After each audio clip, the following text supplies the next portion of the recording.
माननीय श्री स्वतंत्र देव सिंह जी, कार्यक्रम में उपस्थित प्रदेश सरकार में मेरे सहयोगी मंत्री डॉक्टर धर्म सिंह सैनी जी,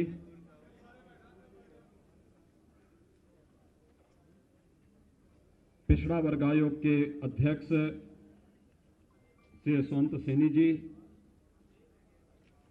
माननीय सांसद श्री रविंद्र कुशवाहा जी, माननीय सांसद डॉक्टर संघमित्रा मौर्य जी, माननीय विधायकगण श्री बहोरन लाल मौर्य जी, सुशील साक्य जी, राम रतन कुशवाहा जी, विक्रमादित्य मौर्य जी, अनिल मौर्य जी, विक्रम सैनी जी, डॉक्टर कमलेश सैनी जी, श्रीमती सुस्मिता मौर्य जी, ममतेश साक्य जी, जिला पंचायत के अध्यक्ष श्रीमती पूनम मौर्य जी, प्रिया साक्य जी, आज के इस कार्यक्रम में उपस्थित भारतीय जनता पार्टी के प्रदेश महामंत्री श्री अमरपाल मौर्य जी, जयप्रकाश कुशवाहा जी, प्रवीण कुशवाहा जी, रूपेंद्र सैनी जी, हरीश साक्य जी, इस पूरे अभियान के प्रमुख प्रदेश महामंत्री श्रीमती प्रियंका रावत जी, श्री शंकर लोधी जी, श्री संजय पटेल जी और प्रदेश के कोने कोने से यहां पर उपस्थित आज के इस सामाजिक प्रतिनिधि सम्मेलन में उपस्थित मौर्य, कुशवाहा, साक्य, सैनी समाज से जुड़े हुए सभी भाइयों बहनों, प्रदेश की राजधानी लखनऊ में मैं आप सबका हृदय से स्वागत करता हूं, अभिनंदन करता हूं।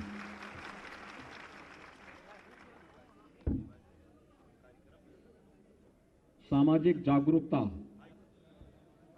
जब भी किसी समाज में आती है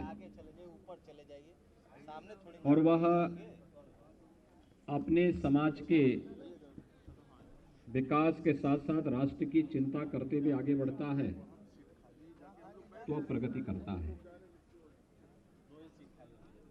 लेकिन जब भी व्यक्तिगत स्वार्थ के लिए कोई व्यक्ति समाज का दोहन करता है तो भले व्यक्ति कितना भी उससे लाभ क्यों न ले ले, समाज कभी उन्नति के शिखर तक नहीं पहुंच सकता। कुछ चीजें हैं जो इतिहास हमें सीखने के लिए और सोचने के लिए मजबूर करता है।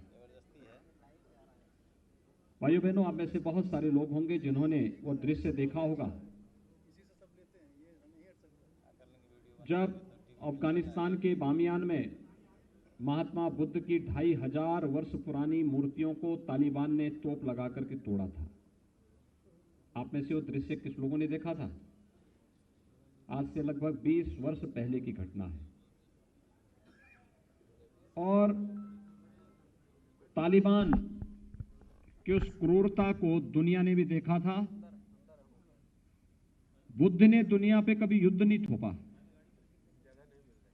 शांति, मैत्री और करुणा की बात जब भी दुनिया के अंदर होगी तो भगवान महात्मा बुद्ध सदैव पूरी मानवता के लिए प्रेरणा और श्रद्धा के केंद्र बिंदु बने रहेंगे। लेकिन शांति, मैत्री और करुणा के इस महामानव को, उनकी मूर्तियों को तालिबान ने कैसे तोड़ा था, यह दृश्य भारतवासियों को कभी भी विस्मृत नहीं करना चाहिए और दुनिया में शांति और सौहार्द के पक्षधर किसी भी व्यक्ति को कभी नहीं भूलना चाहिए। क्योंकि बुद्ध ने तो करुणा की बात की, मैत्री की बात की, शांति की बात की। बुद्ध की प्रतिमा को तोड़ने का मतलब शांति को तोड़ना, भंग करना। दुनिया के अंदर आपसी सौहार्द को नष्ट करना। और हम लोगों ने तब भी, मैंने 1999 में इस बात को कहा था, तब भी मैंने इस बात को कहा था कि इन्होंने महात्मा बुद्ध को, इसके माध्यम से भारत की आत्मा को ठेस पहुंचाने का कार्य किया था। एक दिन इनकी बड़ी दुर्गति होगी जिन्होंने महात्मा बुद्ध की मूर्ति को तोड़ा है। और भाइयों बहनों, आपने देखा होगा उसके कुछ ही दिनों के बाद जब अमेरिका के ड्रोन बम वहां गिर रहे थे और तालिबान के ऊपर उनकी चमड़ियां बारूद से झुलसती जा रही थी, तो हम लोगों ने कहा था महात्मा बुद्ध के साथ किए गए आपकी क्रिया की ईश्वर तुम्हें उसकी प्रतिक्रिया दे रहा है।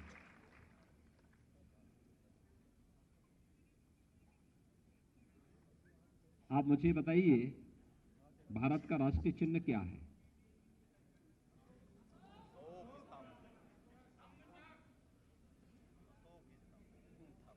भारत के तिरंगे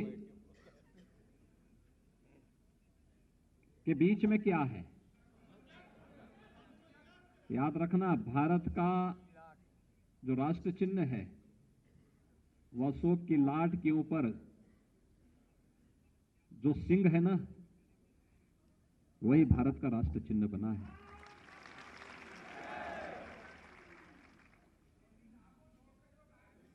और भारत के आन मान और शान के प्रतीक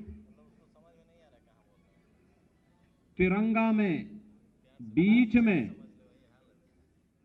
जो मणि है वह धर्म चक्र है। धर्म चक्र प्रवर्तनाय की प्रेरणा, ये दोनों की प्रेरणा कौन देता है? अशोक। भारत का स्वर्ण युग कौन सा था? चंद्रगुप्त मौर्य का था। भारत की सीमाएं कहां से कहां तक फैली थी मालूम है? आज जो पाकिस्तान है, बांग्लादेश है और भी उससे विस्तृत जो भूभाग था, यह भारत का हिस्सा था।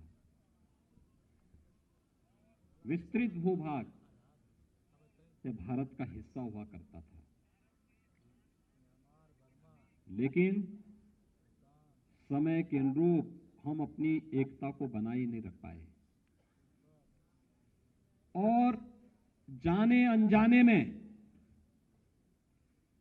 मध्य एशिया से जुड़े हुए उन बर्बर जातियों को हमने यहां पर हमला करने के लिए मजबूर कर दिया और वे लोग यहां आकर के हमारी संपदा को लूटते गए, तोड़ते गए, नष्ट करते गए। और एक समय वो था जब चंद्रगुप्त मौर्य का सामना, यानी इतिहास कैसे विकृत किया जाता है। इतिहास ने अशोक को या फिर चंद्रगुप्त मौर्य को महान नहीं बताया। किसको बताया? चंद्रगुप्त मौर्य से जो हारा था वह सिकंदर को महान बता दिया। कितना धोखा देश के साथ हुआ है। लेकिन इतिहासकार इन सब मुद्दों पर मौन है। कारण है, अगर ये सच्चाई जिस दिन भारतवासियों के मन में आ जाएगी तो समाज फिर से खड़ा हो जाएगा और समाज जब खड़ा होगा तो देश खड़ा हो जाएगा। प्रधानमंत्री मोदी जी आज इस देश को ही खड़ा कर रहे हैं। एक भारत श्रेष्ठ भारत की जब बात होती है, इन्हीं सब मुद्दों को लेकर के होती है। याद करिए, आज से 7 वर्ष पहले देश का कोई गांव ऐसा नहीं था जिसमें आप पैदल चल सकते हो, गंदगी मिलती थी। आज हर गांव में आप जा सकते हैं, साफ सुथरा माहौल मिलता है, क्योंकि हर एक गरीब के घर में शौचालय आ गया है। 2014 के पहले आवास योजना का लाभ चेहरा देख करके मिलता था। सत्ताधारी दल के हैं तो मिलेगा, नहीं तो नहीं मिलेगा। विधायक आपकी जाति का है तो मिलेगा, नहीं तो नहीं मिलेगा। आज तो देश के अंदर 10 करोड़ लोगों को आवास मिल गए। 10 करोड़ लोगों को, 10 करोड़। 10 संख्या कम होगी, लेकिन जब उसको आप बिंदी बढ़ाते जाएंगे ना एक के आगे, और जब गिनेंगे, अकेले उत्तर प्रदेश में यानी कितने बड़ी संख्या में आवास दिए जा रहे हैं। 43 लाख आवास अब तक हम लोग प्रदेश के अंदर यहां के गरीबों को दे चुके हैं। भाइयों बहनों, 5 लाख रुपए की स्वास्थ्य बीमा का कवर। किसी को कैंसर होता था, किसी की किडनी खराब हो गई दुर्भाग्य से, आपने देखा होगा, ये मान लिया जाता था किडनी खराब हो गई तो मान लिया जाता था कि अब इसका कोई भी हालचाल लेगा नहीं। कैंसर हो गया तो मान लिया जाता असाध्य हो गया बीमारी। लेकिन भाइयों बहनों, आज आपने देखा होगा आयुष्मान भारत के अंदर और मुख्यमंत्री जन स्वास्थ्य सुरक्षा योजना के अंतर्गत, जन आरोग्य योजना के अंतर्गत हर एक व्यक्ति के लिए 5 लाख रुपए सालाना स्वास्थ्य बीमा का कवर तैयार है। लाखों लोग, करोड़ों लोग देश के अंदर इस सुविधा का लाभ ले रहे हैं। ये सुविधा पहले भी दी जा सकती थी। और 2 चीजें साफ हैं, वर्तमान में कोरोना महामारी का सामना पूरी दुनिया कर रही है। महामारी या बीमारी किसी को चेहरा देख करके नहीं आती है। जो उसकी चपेटे में आएगा वो उसका शिकार हो जाएगा। इससे पहले यही हुआ। कहते हैं जब देश के अंदर प्लेग आया था पहली बार 100 साल पहले, 2.5 करोड़ लोग मरे थे। 2.5 करोड़ लोग मरे थे, और 2.5 करोड़ सब बीमारी से मरे थे ऐसा नहीं। इसमें से एक बड़ी संख्या वो थी जो भूख से मरी थी, क्योंकि लोग अस्त व्यस्त हो गए, सब कुछ भाग गए, लोग जहां था छोड़ करके गांव के गांव सफाए हो गए। लेकिन कोरोना महामारी में उससे ज्यादा तीव्र महामारी थी। और कोरोना महामारी में आपने देखा होगा टेस्ट फ्री, उपचार फ्री, राशन फ्री, और राशन फ्री के साथ साथ मुफ्त में टीका, यानी फ्री में वैक्सीन, सबको वैक्सीन फ्री, ये प्रधानमंत्री मोदी जी ने दिया। पहले दवा के बहाव में लोग मरते थे और फिर भूख से मौतें होती थी। आज भूख से भी मौत नहीं हुई और लोगों को फ्री में उपचार की व्यवस्था भी केंद्र की सरकार ने और प्रदेश की सरकार ने पूरे मजबूती के साथ उपलब्ध करवाया। अमेरिका का हेल्थ इंफ्रास्ट्रक्चर हमसे अच्छा है, लेकिन भाइयों बहनों, वहां से बेहतर कोरोना प्रबंधन भारत का है, और उसमें भी उत्तर प्रदेश का सबसे अच्छा है।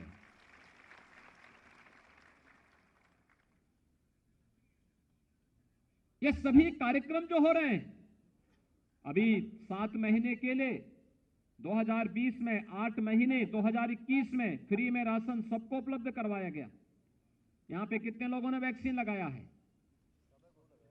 वाह भाई, बहुत संख्यक आप सभी लोगों ने कहा। मैं सबका अभिनंदन करता हूं आपका।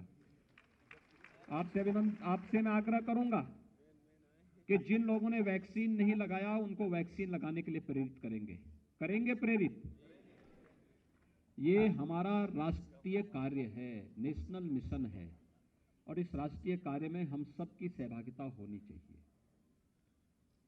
यह केवल शासन प्रशासन का दायित्व नहीं है, हर नागरिक की, हर जिम्मेदार नागरिक की जिम्मेदारी बनती है। मेरा देश रोग से मुक्त हो, मेरा देश भूखमरी से मुक्त हो। प्रधानमंत्री मोदी जी ने 15 महीनों तक फ्री में राशन दिया, होली से लेकर दीपावली तक फ्री में राशन, और सरकार ने तय किया है कि दीपावली से लेकर होली तक फिर हम लोग फ्री में राशन देंगे। ये राशन में, इस राशन में खाद्यान्न तो देंगे ही देंगे।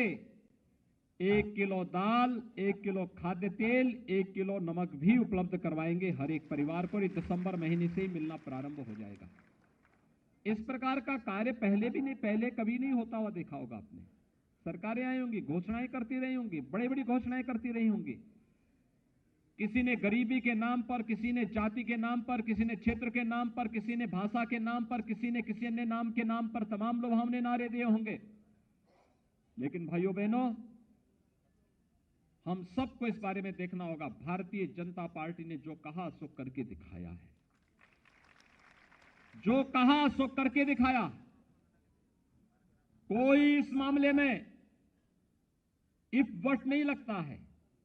जो कहा सो करके दिखाया। हमने कहा कश्मीर से धारा 370 हटाएंगे, हटा दिया गया, एक झटके से हटा दिया गया।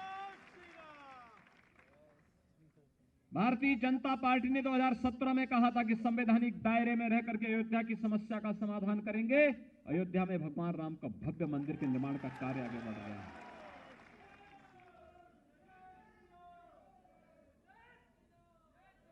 आजादी के बाद कभी भी कोई ऐसा कार्य नहीं हुआ पिछली सरकारों के कालखंड में जो कहा जा सके कि भारत के गौरव को आगे बढ़ाता हो। याद करिए, नालंदा में अंतर्राष्ट्रीय विश्वविद्यालय अटल जी की देन है। नालंदा का विश्वविद्यालय की चर्चा हो रही थी ना यहां पे भी। वह अटल जी ने फिर से उसका पुनर्निर्माण कराया। उसको किसने तोड़ा था? भाइयों बहनों, हमें नहीं भूलना चाहिए। जो लोग विभाजन की बात करते हैं, एक प्रकार से प्रत्यक्ष रूप से तालिबानीकरण को वह समर्थन देने का कार्य करते हैं। और आपने देखा होगा, तालिबान जैसे ही फिर से अफगानिस्तान में घुसा, तमाम स्वर उभरने लग गए थे तालिबान के समर्थन में। कठोरतापूर्वक कार्रवाई की गई, तब वे स्वर शांत हो पाए। तालिबान का समर्थन का मतलब मानवता विरोधी शक्तियों को समर्थन देना।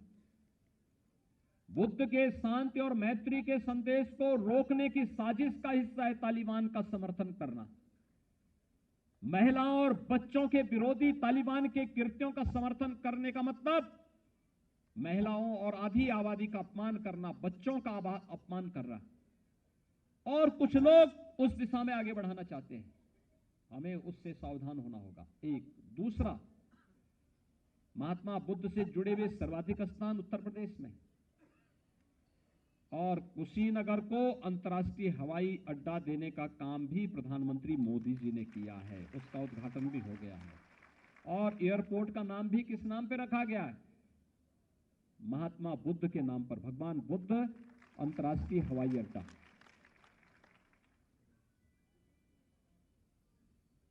ये सभी चीजें हैं जिन्हें हमें देखना होगा और हमें इस बात को नहीं विस्मृत करना चाहिए। अपने आत्मगौरव को से हीन समाज कभी आगे नहीं बढ़ सकता। और समाज हमेशा परिमार्जन के लिए समाज को तैयार रहना चाहिए। समाज विकास के पथ पर अग्रसर बढ़े, लेकिन अगर कोई विकृति आ रही है, इससे समाज के विकास में बाधा बनती है, तो हम लोगों को लगातार उस दिशा में प्रयास करना चाहिए। आज के इस अवसर पर मुझे प्रसन्नता है कि पश्चिम से भी यहां कार्यकर्ता यहां मौजूद हुए हैं। समाज से जुड़े हुए लोग पश्चिम से भी आए हैं, पूरब से भी आए हैं, काशी क्षेत्र से भी आए हैं, मध्य क्षेत्र से भी आए हैं और बुंदेलखंड से भी आए हैं। हर एक जगह से आए हैं लोग। एक उत्साह, एक उमंग। आप सबसे मेरी अपील है, एक एक व्यक्ति के पास जाइए, एक एक को बोलिए। अब याद करिए, विपक्ष के पास मुद्दा नहीं है।